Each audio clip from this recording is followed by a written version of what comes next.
Hello everybody, welcome to divinely guided 7777। कैसे हैं आप सब लोग। मैं आ गई हूँ एक और फ्रेश रीडिंग के साथ और आज की रीडिंग में मैं चेक करूँगी कि what will be there next action for you. आपके पर्सन का, आपके पार्टनर का, आप जिसके साथ रिलेशनशिप में हैं, उनका नेक्स्ट एक्शन आपके टूवर्ड्स क्या होगा। रिगार्डलेस आप दोनों के दरमियान क्या सिचुएशन चल रही है, ये रीडिंग सबके लिए ओपन है। Keep an open mind. Message आपने वही लेना है जो लगे आपको अपनी सिचुएशन से मैच करता हुआ। टैरो में ये मैसेजेस आए हैं, सब आपने अपने ऊपर इम्पोज नहीं कर लेने और इनकी बेसिस पर आपने कोई भी फाइनल डिसीजन नहीं बनाना। आपने हमेशा अपनी प्राइवेट रीडिंग लेनी है। डिस्क्रिप्शन बॉक्स में मेरा नंबर मौजूद है, साथ में सेकंड चैनल का लिंक भी मौजूद है। दोनों ही चैनल्स पर रीडिंग लेने के लिए मेरा कॉन्टैक्ट नंबर एक ही है। So without any further delay let's see के what will be there next action for you. आपके पर्सन का, जिनके साथ आप रिलेशनशिप में हैं, उनका नेक्स्ट एक्शन आपके लिए क्या होगा। ठीक है, देखते हैं जनाब। What will be there next action for you. What will be there next action for you. आप दोनों के दरमियान की पहले रिलेशनशिप सिचुएशन चेक करते हैं। The golden mirror, narcissist, love bombing, self absorbed, one sided. Okay, ये तो बड़ी अजीब सी बात है अगर ऐसा है तो। बहुत ज़्यादा अटेंशन सीकर हैं आपके पर्सन। आपको बहुत ज़्यादा लोगों से कंपेयर करते हैं, लेकिन एट द सेम टाइम आपके ऊपर मोहब्बत की भरमार भी बहुत करते हैं ताकि आप शर्मिंदगी में या एहसास निदामत में ही रहें कि शायद वो आपको बहुत ज़्यादा एक्स्ट्रा केयर करते हैं। लेकिन इन दी एंड उनका रिटर्न जो है वो अपने ही तरफ चाहिए होता है उनको, कि वो आपको इतना ज़्यादा लव बॉम्ब करें कि वो आपको ब्लेम कर सकें कि मैंने तो तुमको इतनी तवज्जो दी, मैंने तो तुमको इतना सब कुछ पैम्पर किया, मैंने तो तुम्हारे लिए ये किया, मैंने। This is one of the habits of a narcissist. ठीक है। Mask, hiding feelings, hiding true feelings, pretending and dilute, gas light. देख लीजिए, गैस लाइट का वर्ड आ गया। एंड पर्सोनिफाई, अपने मुतालिक बातें करना, अपने ही बारे में कहना। आपके साथ इनका टर्म, आपका रिलेशनशिप डेफिनेटली होगा। शायद बहुत सारे लोग अभी न्यू रिलेशनशिप में हैं, ऐसा लग रहा है कि फ्रेश अफेयर है, जिसकी वजह से अभी वो अंडरस्टैंड कर रहे हैं। एक ऑरा होता है, शुरू शुरू में सब चीज़ें अच्छी लग रही होती हैं, करिज्मेटिक लग रही होती हैं। अगर पहले ही दिन से आप बड़े क्रिटिकल हो जाएं तो फिर आपका रिलेशनशिप नहीं चलता। लेकिन शुरू शुरू में अगर आप ये चीज़ें नोटिस भी ना करें तो आपको बड़े कॉम्प्रोमाइज़ शुरू में ही करने पड़ते हैं।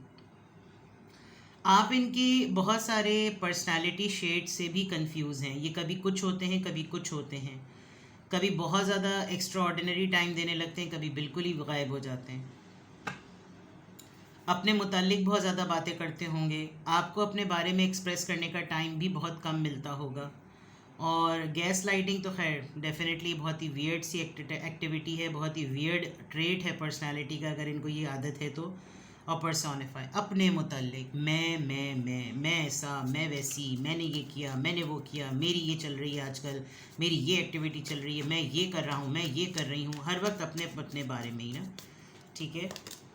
The death, the relationship is over, no second chances, grow and transform, what dead is dead. Maybe बहुत सारे लोगों का ब्रेकअप इसी बात की वजह से हो गया होगा, जिसकी वजह से ये अपनी ट्रू फीलिंग्स हाइड भी कर रहे हैं। और शायद आप लोग एक खाना पूरी के तौर पर एक दूसरे के साथ हैं। अगर सोल लेवल पर चेक किया जाए, दिल के तौर पर चेक किया जाए, कनेक्शन के तौर पर देखा जाए तो शायद ये रिलेशनशिप बहुत पहले ही ख़त्म हो चुका है। आप बहुत सारी बातों की वजह से आपको सेकंड चांसेस ये नहीं दे रहे, आप नहीं दे रहे इनको सेकंड चांसेस।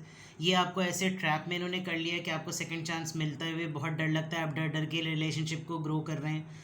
आपको हर वक्त ये लगता रहता है कि अगर अब मुझसे कोई गलती हुई तो अब ये रिलेशनशिप ख़त्म हो, एक धड़का लगा रहता है आपको।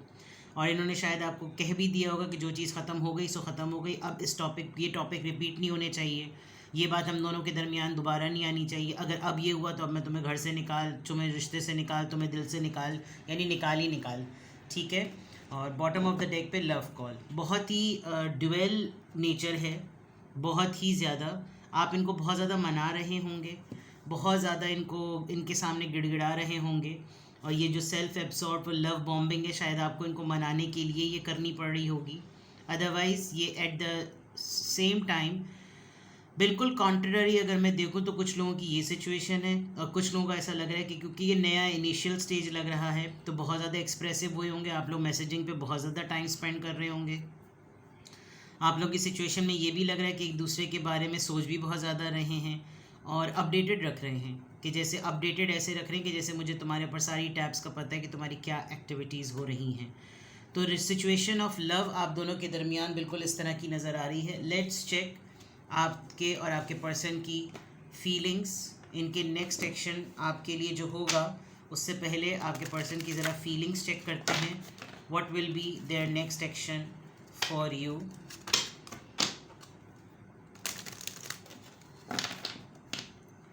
What will be their next action for you?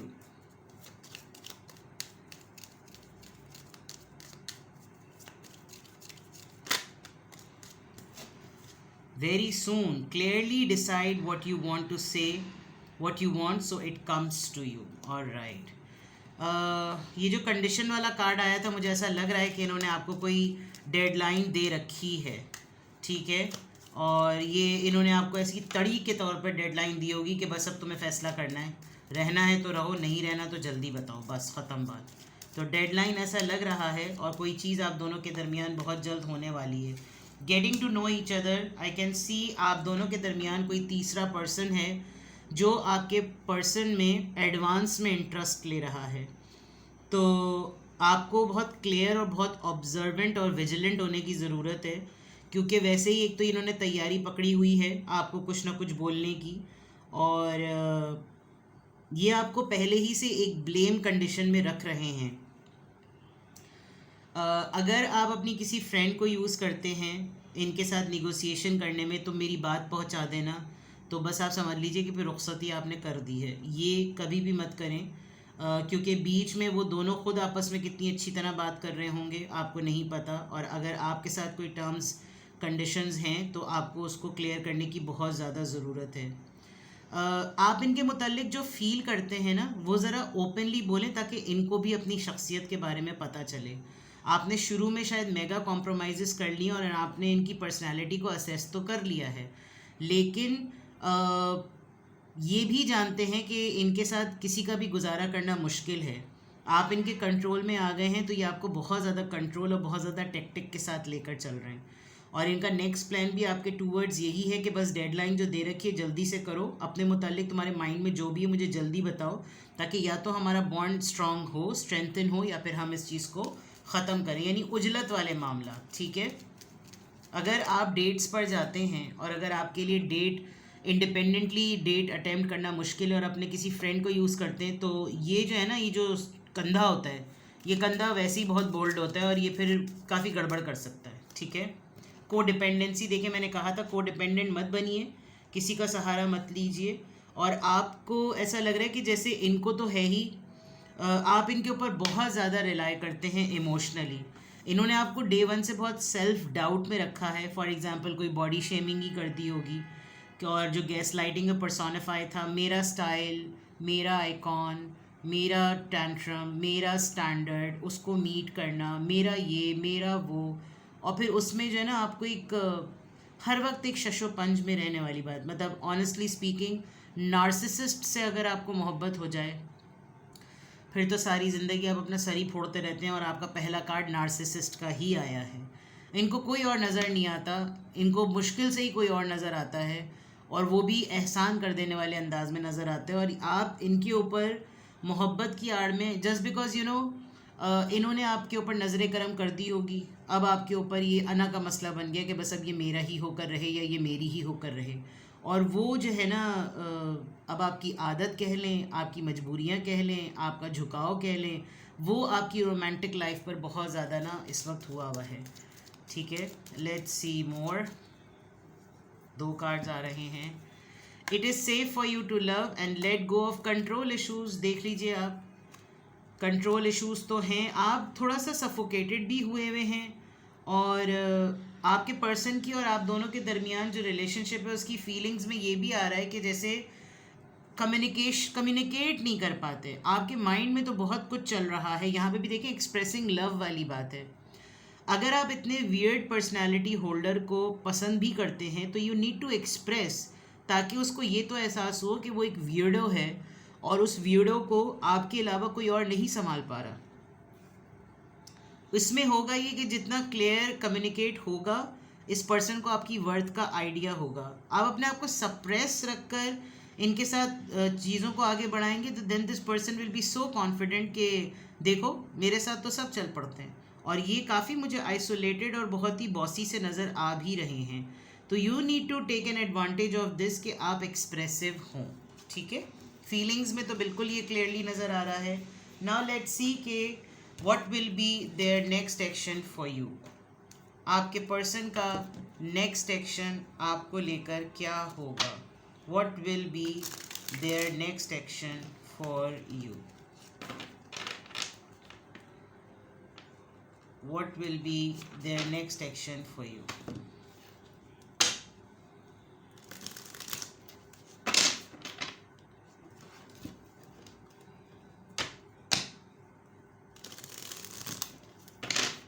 What will be their next action for you?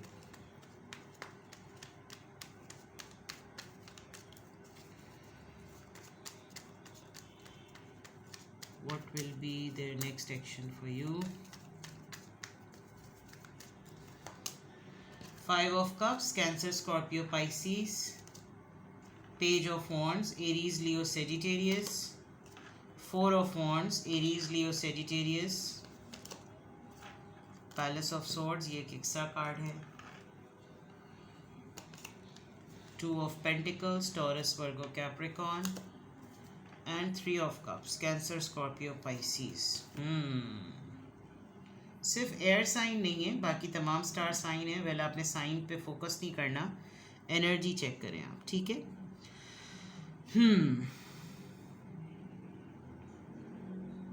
मुझे ऐसा लग रहा है कि आपने काफ़ी हद तक अपना सर पकड़ के आप बैठ गए हैं और इनका नेक्स्ट एक्शन ये है कि ये इस बात को असेस कर चुके हैं कि अब आप इनसे बेजार हो रहे हैं। आपको बहुत ज़्यादा इमोशनल लॉस्ट फील होता है। आपको लगता है कि मैं इमोशनली ड्रेन हो रहा हूँ या ड्रेन हो रही हूँ और मैं किसी भी तौर पर इसको खुश नहीं रख सकती। ये कुछ भी कर ले, इसके पास कोई ना कोई बहाना मुझको जलील करने का, मुझको ह्यूमिलिएट करने का। जलील तो मैं नहीं कहूँगी क्योंकि नार्सिसिस्ट कभी भी इंसल्ट नहीं करते, वो ह्यूमिलिएट करते हैं, वो रेडिक्यूल करते हैं। वो भरे पूरे ग्रुप में, भरी पूरी फैमिली में, लोगों के सामने, सर्कल के सामने, फ्रेंड्स के सामने आपके ऊपर टन्स करके आपको ह्यूमिलिएट करेंगे। और आप इनके साथ just because you are in love, तो आप जो हैं वो उसको कवर करने के लिए अपनी ही ह्यूमिलिएशन पर हंसते भी हैं। लेकिन अब ऐसा लग रहा है कि जैसे आपके पर्सन ने ये सेंस कर लिया है कि दर्द सर बन चुके हैं ये आपका। And with the page of wands, ये एक इमेच्योरिटी है जस्ट बिकॉज ये कुछ चीज़ें जानबूझ के करते हैं। और इससे ऐसा लग रहा है कि एक रिश्ते का एक दर खुल चुका है। वो जो रिलेशनशिप इज़ ओवर वाली बात है, there is a big possibility कि आपने ये स्टैंड ले लिया हो। कि मैंने कहा था ना, डर डर के जी रहे हैं। आपने जो बंद था रिलेशनशिप, जो कमिटेड था, जो जिसका दरवाज़ा बंद था, जो चीज़ क्लोज थी, वो चीज़ आपने शायद ओपन कर दी है कि अब ठीक है, थोड़ी हवा आने दो और मेरे पास भी मार्जिन होने चाहिए। मेरे पास भी अपने आप को रिलीज़ करने का, अपने आप को ईज़ करने का कोई ना कोई मार्जिन ज़रूर होना चाहिए। ये चीज़ ऐसा लग रहा है कि जैसे आपके पर्सन ने सेंस कर ली है। वन थिंग फॉर श्योर कि एक फेडअप एनर्जी है। What will be there next action में वो नोटिस कर रहे हैं कि आपका बिहेवियर चेंज हो रहा है, आपकी टोन बदल रही है। And the most important thing, आपके पास कोई दो चॉइसेस हैं। या तो आप अपने फाइनेंसेस पे बहुत ज़्यादा फोकस कर रहे हैं, आप अपनी एबिलिटीज़ पे बहुत ज़्यादा फोकस कर रहे हैं और आप अपना सेल्फ एवेल्युएशन कर रहे हैं कि क्या आप इतने ही बुरे हैं जितना बुरे आपको पोर्ट्रे किया जा रहा है या नहीं। एंड आपके बहुत सारी आदतों से ऐसा लग रहा है कि जैसे इनको लग रहा है कि आप आहिस्ता आहिस्ता इनको फ्रेंड जोन में कर देंगे कि इट्स ऑल गुड। अब मैं भी फ्रेंड सर्कल को यूज़ करके मैं भी जो हूँ वो इस वाले इसमें ना इसकी आदतों को और इसकी फितरत को और इसके मिजाज को ना अब फ्रेंड्स के सामने लाना शुरू करूँ। शायद आप ये डिसिसिव मोड में हैं कि आप ये करें या ना करें। I think it is only a matter of courage. अगर आपने ये डिसाइड कर लिया है तो then there is a big possibility कि with the page of wands ये आपको इमीडिएटली कुछ ना कुछ ऐसा ऑफ़र करेंगे जिससे आप सेटल हो जाएं, जिससे आप काम डाउन हो जाएं, क्योंकि आपकी यहाँ पर बस होती हुई नज़र आ रही है। लेट्स सी कि यहाँ पर फाइव ऑफ कप्स क्यों आया है यहाँ पर? फाइव ऑफ कप्स क्यों आया है? ये किस चीज़ को क्लैरिफाई कर रहा है? थ्री ऑफ वॉन्ड्स को। या तो आप दोनों के दरमियान लॉन्ग डिस्टेंस रिलेशनशिप है। अगर लॉन्ग डिस्टेंस रिलेशनशिप होता तो इतना ज़्यादा ह्यूमिलिएशन नहीं हो रही होती, और अगर है तो ये जो सब एक्सप्रेशन ऑफ लव है ये काफ़ी फेक लग रहा है। आप वेट करते करते अपने लिए इनकी तरफ से कोई स्टैंड लेते हुए, एक सपोर्ट सिस्टम हासिल करते हुए ना बेजार हो चुके हैं। अब आपको लग रहा है कि अब कोई चार्म नहीं बचा, इसने सिर्फ मेरे साथ इसी तरह का रवैया अपनाना है और इसने मुझे बहुत इंतज़ार करवा दिया। इसके इंतज़ार करने पर भी अगर मेरा ये वाला तमाम मामला है तो इट्स बेटर कि मैं इंतज़ार ना करूं। तो आपके पर्सन आपके इस बिहेवियर को सेंस कर चुके हैं। What will be there next action for you में पेज ऑफ वॉन्ड्स क्या चीज़ है जो ये आपको ऑफर करेंगे? ये परेशान हो रहे हैं। दे विल मैन्युपुलेट समथिंग, ठीक है? ये ऐसी कोई स्टोरी प्लॉट करेंगे कि जैसे ये विक्टिम हैं और ये बहुत परेशान हैं, और जानू मुझसे तो ये सब चीज़ें ना परेशानी में हो जाती हैं। मतलब मैं तो तुमको तुम्हारा मजाक परेशानी में उड़ा देता हूँ, जहालत की बातें, जो कि कभी ऐसा हो नहीं सकता। जब मतलब जो लोग अक्सर ये बात कहते हैं ना कि मैं आपसे एक बात कहूँ, अगर आप बुरा ना माने, एटलीस्ट मैं तो उन लोगों से कहती हूँ कि जब आपको पता है कि इस बात से बुरा माना जाएगा तो प्लीज़ मत बोलें, क्योंकि लोग अक्सर करते ही यही हैं। और हर किसी को, हर इंसान को पता होता है वो अपने मुंह से जो बकवास बकने वाला है वो आगे की अगले की दिल आज़ारी करेगी या वो उसको खुश करेगी। इंसान खुद ही अपने अंदर एक नेगेटिविटी और पॉजिटिविटी को लेकर चल रहा होता है। तो ये इनका नेक्स्ट एक्शन जो पेज ऑफ वॉन्ड्स का है ना, ये एक बहाना बनाएंगे कि जानू मुझसे तो ऐसे हो जाता है, जानू मानू लोलू पोचू। फोर ऑफ वॉन्ड्स, ये फोर ऑफ वॉन्ड्स में जो दर खुल गया है ना, ये किस चीज़ को रिप्रेजेंट कर रहा है? यानी कि ये कमिटमेंट है, स्टेबिलिटी है, लेकिन ये यहाँ पर किस चीज़ को रिप्रेजेंट कर रहा है?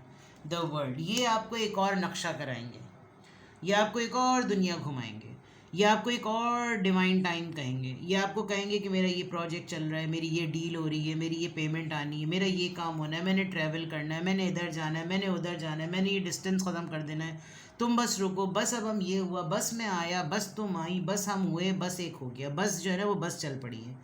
तो with the world card commitment में दोबारा से एक राउंड ट्रिप आएगा, ठीक है? And this is the most confusing state, क्योंकि जब कभी भी मैं ये ऐसी रीडिंग करती हूँ मेरे पास मनो भर मार आ जाती है सिंगल क्वेश्चंस की कि उन्होंने मुझे लटकाया हुआ है, इतने दिन हो गए हैं, इतना साल हो गए हैं, इतना अरसा हो गया, अब आप बताइए क्या वो सीरियस हैं, ये हैं वो हैं, इस तरह की चीज़ें। चलिए, ये जो टू ऑफ पेंटिकल्स है ये किस बात को रिप्रेजेंट कर रहा है उनके नेक्स्ट एक्शन में? प्लीज़ गाइड करें।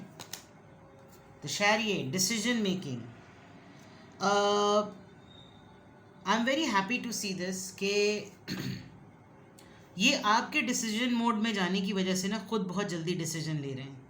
या तो ये अक्लमंदी से कोई डिसीजन लेकर आपके सामने जल्दी से कुछ बता देंगे, इवन अगर गॉड फॉरबिड को रिलेशनशिप एंड भी करना होगा तो ये बहुत जल्दी बता देंगे। इनको बहुत जल्दी पड़ी हुई है किसी चीज़ के फाइनलाइज होने की। आप देखिए, दौड़ते हुए घोड़ों पर तेज़ी से दौड़ता हुआ चलता हुआ आ रहा है इंसान। कैंसेरियन एनर्जी है, इसको आपके फैसला सुनवाई वाले डिसीजन से ना, फैसला सुनवाई वाला डिसीजन यानी डिसीजन सुनवाई वाला डिसीजन, जहाँ आप डिक्लेयर कर देंगे कि बस ये जो बस है ना, इनको सेंस हो रहा है कि आप कुछ करने वाले हैं, उससे पहले ये अपना कोई आपके ऊपर डिसीजन रिवील करेंगे। थ्री ऑफ कप्स, ये यहाँ पर सेलिब्रेशन कार्ड किस्मत में है जनाब। बर्डन, जिम्मेदारियाँ, एंड देन पेंटिकल। यकीनन ये जो मैंने यहाँ आपको कहा था ना 10 और 10 चीज़ कंप्लीट हो चुकी है। आप शायद बहुत अरसे से ह्यूमिलिएट होते होते थक गए हैं, इंतज़ार करते करते थक गए हैं, और आपने अपने एंड पर एक पूरा खोल अपना लिया है कि बेटा बस हुई, मैं बुरा मैं बुरी, मेरा कुत्ता काला, मेरा हाथी कुत्ते के साइज़ का, तुम्हारी चोटी भी जो है वो हाथी के साइज़ की। आपने इनकी दी हुई तमाम स्टेटमेंट्स को अपने ऊपर मनोअन एक्सेप्ट कर लिया कि हाँ भाई तुमने अब तक मुझे जितनी भी बातें बोली ना, मैं बिल्कुल वैसा, मैं सरखम तस्लीम कि मुझ में बुराइयाँ। अब ये आपको उन तमाम चीज़ों पे, जब आप ये परे हटे लव वाली बात कर रहे हैं ना, थ्री ऑफ कप्स, इनको फ्रेंड जोन कर रहे हैं, ये आपके सामने किसी स्टोरी के साथ आएंगे और बोलेंगे कि बस मैं तुम्हें क्या बताऊँ कि मैं तुम मेरे लिए क्या हो, तुम मेरे बाथरूम का लोटा हो, तुम मेरे मुस्लिम शावर हो, तुम नल हो, तुम टोटी हो, तुम कूलर हो, तुम सब कुछ हो।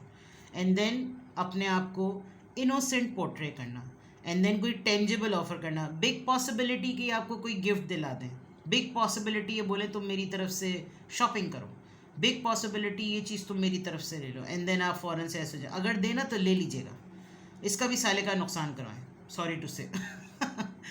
ठीक है जनाब, तो what will be there next action for you? A story is coming ahead, a innocent portrait story is coming ahead, because अगर तो आपने वाकई इतनी अपनी फुल टाइट बेइज्जती कराने के बाद अपने आप के लिए कोई डिसीजन ले लिया है, थम्स अप, और अगर नहीं लिया तो एटलीस्ट भाई थोड़ा दिमाग लड़ाओ, ये इंसान नार्सिसिस्ट है, सामने नज़र आ रहा है, अपनी फीलिंग्स छुपा रहा है, तुमको चांस पे रखा हुआ है, तुमको डरा डरा के रिश्ते में रख रहा है, कंट्रोल कर रहा है, को डिपेंडेंट बना रहा है, और ये सब कुछ कर रहा है, तो फिर काहे को ऐसी मोहब्बत में इंसान ग्रो करता है, मोहब्बत में इंसान अपलिफ्ट होता है, वो खूबसूरत होता है, वो इंडिपेंडेंट होता है, वो वैसे ही फील करता है जैसे वो अपने घर में फ़ील करता है।